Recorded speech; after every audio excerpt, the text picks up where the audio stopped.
బ్రహ్మర్షి పితామహ పత్రిజీ వారికి అందరూ ఒకసారి ధన్యవాదాలు తెలిసి క్లాప్స్ తీసుకుందాం. ఈరోజు జరగబోయే సంగీత నాద ధ్యానం 4వ యజ్ఞానికి శుభాకాంక్షలు తెలియజేస్తున్నామండి. నాదయోగ గురువు గారికి పత్రిజీ గారి చేత శభాష్ అనిపించుకుని క్లాప్స్ కొట్టించుకున్న మహా అద్భుతమైన ధ్యాని గణేష్ మాస్టర్ గారు. ఎవరైనా ప్రసంగిస్తుంటే స్వయంగా చిరునవ్వుతో ఆయన క్లాప్స్ కొట్టారంటే ఈయన మాట్లాడినప్పుడే నేను చూశాను. అది మీరు కూడా చాలామంది చూసే ఉంటారు.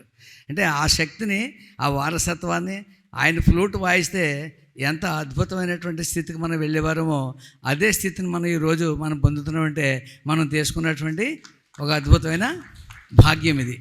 అటువంటి భాగ్యాన్ని మాకు అందరికీ అందిస్తున్నందుకు, మా ఏరియాలో ఇటువంటి అద్భుతమైన మాస్టర్ గారు ఉన్నందుకు ధన్యవాదాలు తెలిసి సంతోషిస్తూ, మీరందరూ అద్భుతమైన ధ్యానాన్ని చేసి ఆ పత్రిజీ గారి యొక్క శక్తిని ఏ రకంగా తీసుకునేవాళ్ళమో ఇది అదే శక్తిని మనకు అందిస్తున్న గణేష్ మాస్టర్ గారికి, నాదయోగి ఫౌండేషన్ వారికి ధన్యవాదాలు తెలియజేసుకుంటూ సెలవు తీసుకుందాం.